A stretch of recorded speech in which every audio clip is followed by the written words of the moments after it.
All right. So I have 100% Clair Expedition 33. And so this is my review of it. Um, Obviously, I'm gonna show that I did it. Boom, boom, all achievements. I put a, a little under 60 hours into it. Um, which is kind of like around the time that people typically say it is to like 100% it. Um, I did start like a new game plus, but just to get the Monoko thing because I didn't get Gross Tete. Um but so I had to go through and like speed run all the way into that. I think it took like 2 hours to get to that point. Just like quickly speed through every area. But anyways, onward to the actual review. Just wanted to show that. Um and I Hey will guys. toss on one of my yeah, I'll toss this on in the background. My stream. Um anyway, so I really enjoyed the game. Honestly, it was one of the best games I played in a while. Um, and as always with all my reviews, I tend to start with my cons. Um, the only con I never realized how stuttery my gameplay was. My computer definitely did not like me streaming this and playing it at the same time. All right, so cons. I only have one. And that was that it was very easy to over level and uh the one shot builds were too easy to make, which made the final boss very trivial. And I'm not talking about the paintress, I'm talking about Renoir at the end of Act 3. um I like one shot him every phase. I didn't even see any of his attacks. um so I mean, it is what it is. I mean, like Act 3 is kind of like saying like go off explore. Granted, you could just do head straight to Lumiere and fight Renoir right after Lumiere in Act 3 and just finish it and then go and explore after that. I didn't do that. Obviously, I just went and explored first. I was like, there's so many of these locations. I even did like I when I lately I've been when I play games I've been taking notes. But that's from Clair Obscur alone. Um, I just went off and explored. Um, but like that's the only con I had was that it was just too easy to overlevel, which is fine. Um, Especially when you're trying to like get all the achievements in level 99. Which I did after I beat the main story. I just went and did that first. Anyways, on to the pros now. My number one on my list was that the music is amazing. Every fight scene, every fight, every scene, every backdrop, every location you explore, the music like adds so much to the each area. Um, I think for the last week, 2 weeks I've been playing it. I've just been listening to the soundtrack outside of streaming it and playing it. I've just been listening to it as I drive around, clean the apartment, do stuff like that. I've just been listening to music. Uh, the and then every I gotta talk about this game has such beautiful cinematics and like backdrops. Like there's so many times where like it just pans out and you can see the area behind the characters and it looks amazing. It add like the you just get drawn into the world and every day I went to work, all I could think about was playing. All I could think about was like maybe I'll just call off and come so I could play this game for like 8 hours straight, 10 hours straight. I think there was actually a day I did do that. Um, and then, well, at least I played like on and off. Um, my next pro, I'll talk about combat. The combat is like a mix of like traditional turn-based combat and and a very active parry and dodge system, which keeps the combat engaging and fresh. It doesn't get boring. A lot of turn-based games, the combat is good, and usually it's like a good highlight. But as most people say, like once you get near the end of it, you're just spamming the same specific attacks because they're the strongest attacks, and you don't really the combat isn't as engaging near the end game. Um, in Endgame, they have specific bosses like Simon, um, and doing the Endless Tower, and the enemies' attacks in Endgame get more dynamic, especially the Endgame enemies. Not really like there's a lot of like still basic enemies in the higher level zones, but they have like chromatic variations of enemies, and they each have like different move sets that vary and change. Um, or at least they do different attacks, and again, the combat very engaging, and again fresh. It doesn't really get boring, which is a very much needed thing in most turn-based games that you're spending like 50, 60 hours in. Um, because eventually it starts getting boring, like combat.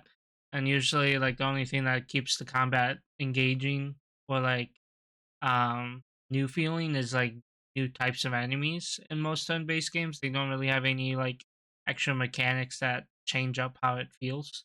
Um and then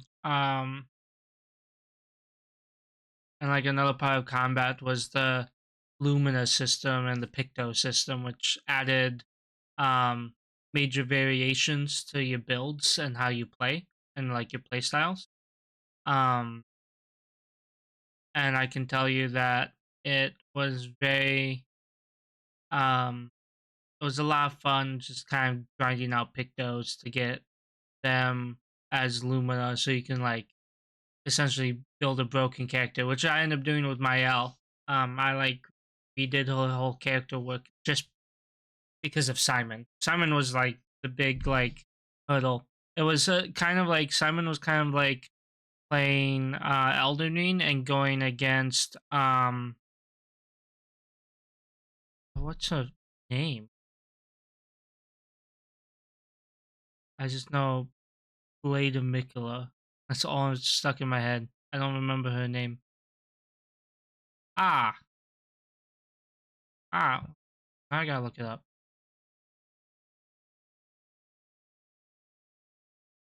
Blade of Melania. It was very much like Melania and that fight and how it really challenged me into how I like combated how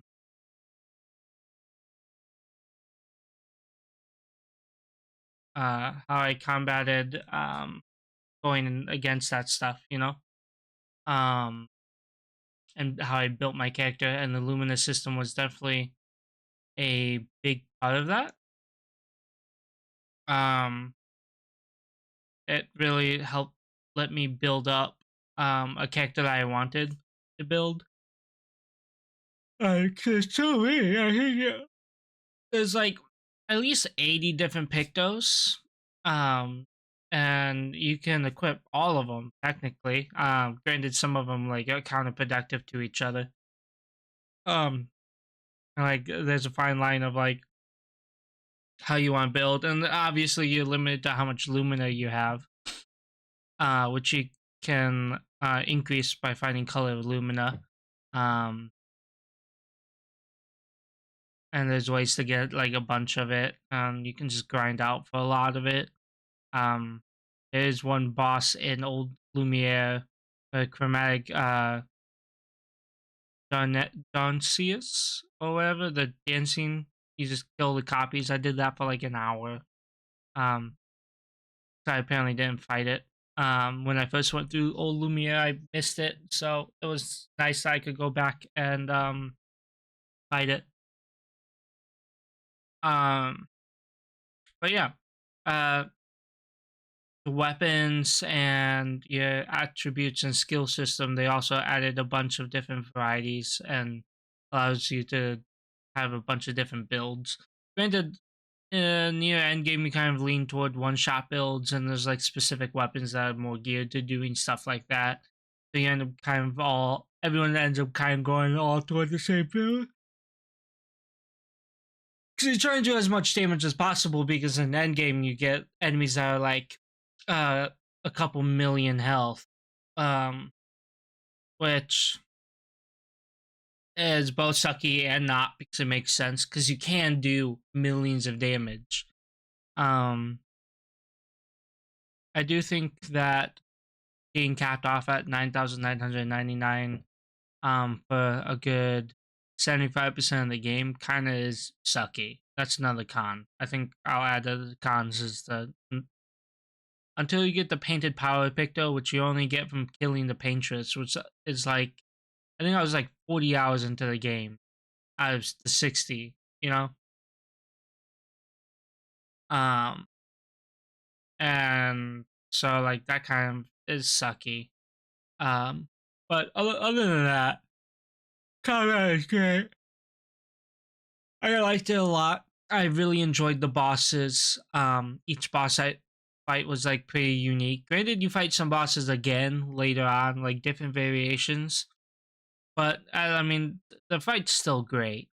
The initial impact and story impact, and like how finding the expedition journals kind of gives you an idea of what the boss is kind of like. It it really builds up the boss fights, and it's crazy good. Like I really enjoyed the duelist and the Simon fight. Both of them sick. I mean, dropping down into the abyss to fight Simon is like the most dark souliest fucking thing ever, and it was a 10 out of 10 fight. And like the second phase, I didn't encounter his third phase, which is like halfway through his second phase. He apparently just wipes out your whole team. He just he gamages them completely, and you have to send in your reserve to finish them off. I didn't encounter that because I built my L as a one shot, and I like three shot him in the last phase, and like before he could do it, I think I had him stunned, so it didn't really matter. Um, so the story in the game really sucked you in. I think that like there was a lot of different twists and like story points that like added stuff. I kept on guessing the whole time. I was like, maybe Renoir is Gustav, um, like in the future or something. I thought it was like more future based. Like there was a time like dilation thing or something going on, and something went wrong in the future, and now he's back killing himself in the past. I don't know. I was so confused. I was trying to guess. I could tell that Alicia was Mael and vice versa, because like it's kind of they had the similar hairstyles and kind of similar face shape. It wasn't that much of a surprise. Um I did make one guess that they were in a painted world. They weren't in the actual world. Um which is true. It was true. I was correct on that. But it was a lot more than that. It went a lot deeper. Um, and like most standard JRPGs, usually the big bad boss isn't the actual big bad boss. Usually there's some god tier entity that is even worse. And that, such as the case in this game. Obviously, you kill the Paintress, who you thought was a god tier entity, and then you find out it was actually Renoir. I mean, the Paintress is kind of like a god tier entity, but I digress. It's very similar. Most JRPGs is like you fight the big boss that you've been preparing to fight the whole game. You beat it, and then you find out that you've only done half of the game, and then you still have another big boss to fight, the biggest of them all, and that's usually the one you end on. Um, and that's like I've enjoyed Act 3 the most. I filled the whole time during Act 3 with exploring like the last 25-30% of the map that I needed to, killing all the bosses, clearing locations, finding all the loot, finding all the expedition journals, all the music notes, music discs, or whatever. I really enjoyed the choice you can make at the end of the game, whether you can decide the outcome of the canvas. I chose as playing as Verso, so I fought Mael, which I thought was really cool. Um, and like another thing, like everyone started gamaging, right? As you took, you killed everyone. You like fought and beat and technically killed Mael as Verso. Um, and then CL, it's like the canon like romance choice. I went with Lune. But like they had like a touching moment where she gamaged while touching his face, and then Lune was pissed off and was just sitting down on the other side of the like room, just staring at Verso. And like obviously you go through the credits and then it sends you back, but then you go back into the game. You can still go back and explore before doing New Game Plus. There's a little small detail when you pick that part as Verso. Everyone's like unassigned from your party, which is like the um which makes sense based on like the outcome of like your choice at the end of the game. Um Granted, everyone is you can just bring everyone back into your party, no problem. But like it was a small little detail that I found was really cool. I need to take some time to watch the actual like other ending, the good ending probably. I don't know which one's the good ending. I feel like Verso's ending was good. I think that was like to me the true good ending, getting rid of the canvas. Um, Even though everyone can live like all the people in the painted world could live happily. But I think in my mindset is Mael could paint her own painted world and bring in everyone. It, because Verso was painted back into the canvas by Aline and given the memories of the old Verso, which means to me that Mael could do something similar in her own canvas. Um, and she could probably paint the world before the fracture and like have all these like a better world. I would imagine Sandfall Interactive will do a sequel. Or at least like a spin-off of this game, maybe like a writer's version because of the fight of Clair of the painters versus the writers. And I'm curious if like the writers have their own like storytelling method, like if they can put their soul into like a book, right? And like your characters in a book. And that would be interesting.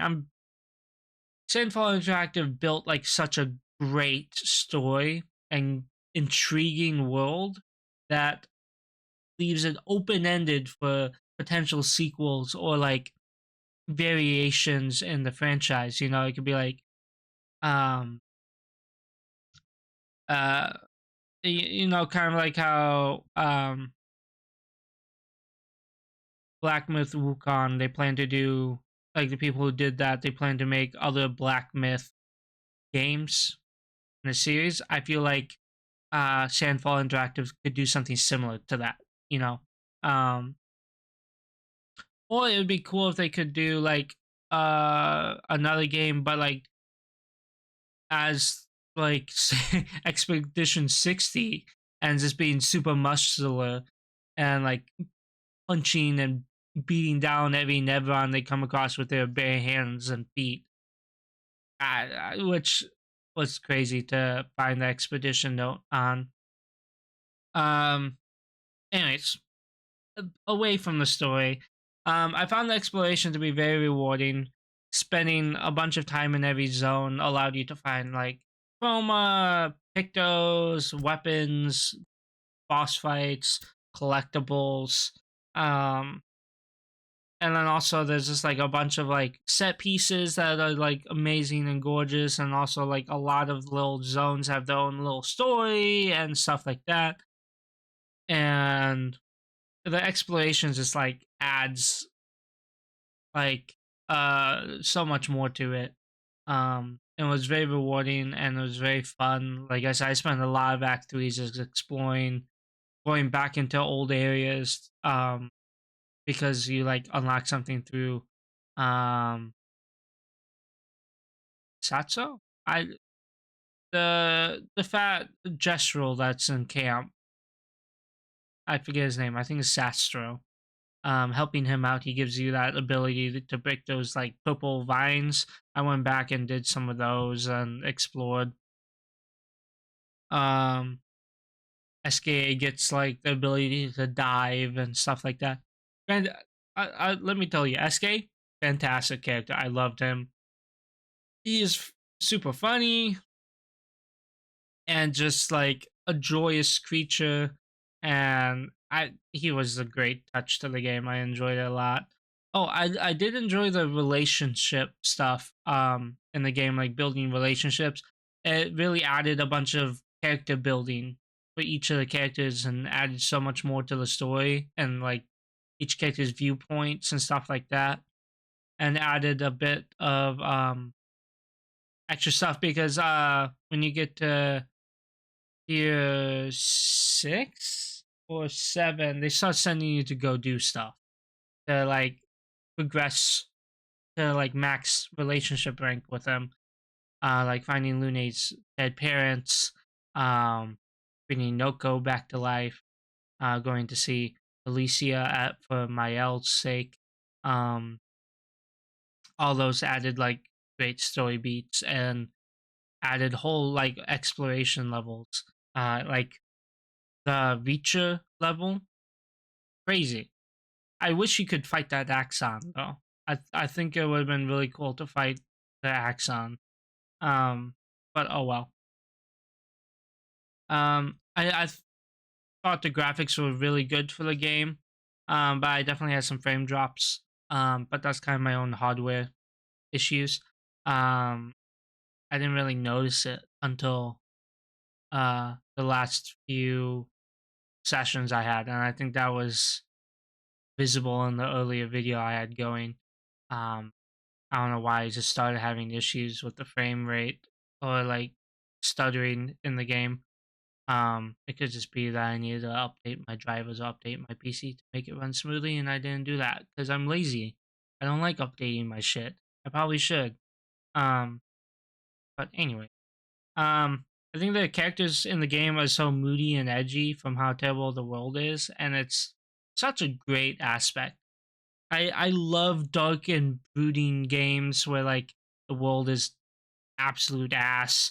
There's nothing good, and you're just trying to fight a good fight and bring happiness back. It's such a like I don't know. It's a rewarding thing to get to the end of the game and to achieve what you set out to achieve, or fail and like get to the end of the game and you fail to make it happy and joyous, and but it's the journey of it all, building companionship and stuff like that, and this game does that. It's so good. And I think that the characters being like in a terrible mindset, they're like mentally at their lowest in the game, and you go through the game and you're like building connections with people in camp and like furthering your companionship. It really adds and allows It like allows characters to like really expand in their personality, and you learn so much more about them and why they are how they are. Like Lune's parents being like the kid being more of a means to an end, but also like at the same time like their thoughts of like um their absolute trust in their daughter to like do what they haven't been able to do. You know, I think that is more of the mindset of Lune's parents, but Lune sees it more as like she was just a means to an end. It was just using her as a research assistant growing up and stuff like that.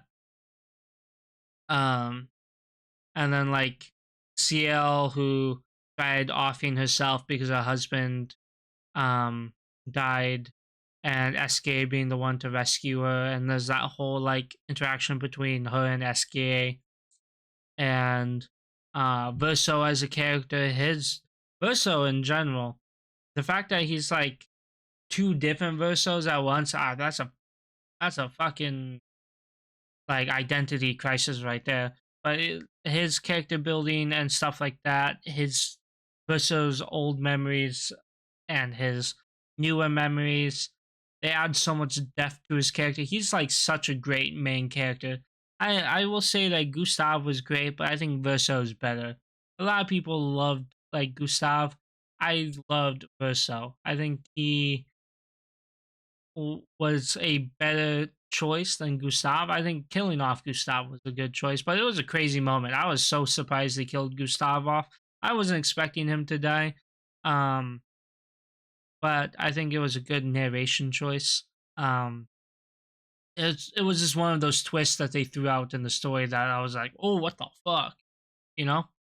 Um, and like the world they did, Sandfall Interactive did such a great job world building, telling a story. Every character was great in their own way. No one was like weird, you know, like most games coming out nowadays, they have like the characters are fucking weird. I don't know what they're doing in AAA games, but they're just making them fucking weird. It could just be like, um, probably it's just mostly push back from social politics and a bunch of other shit and bad writers and stuff like that. But Tenfold Interactive did a fucking bang up job. This game easily, easily 10 out of 10.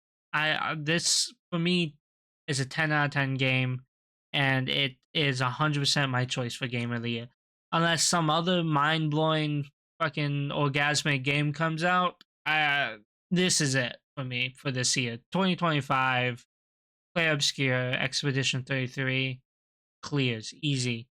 I'm gonna end it on one last note of a pro. I love the fun clothing and hairstyles. It added a little bit of flair. That was great. Uh, um, and honestly, that's it. That's all I got for the review. I had a lot of fun. 100% in it.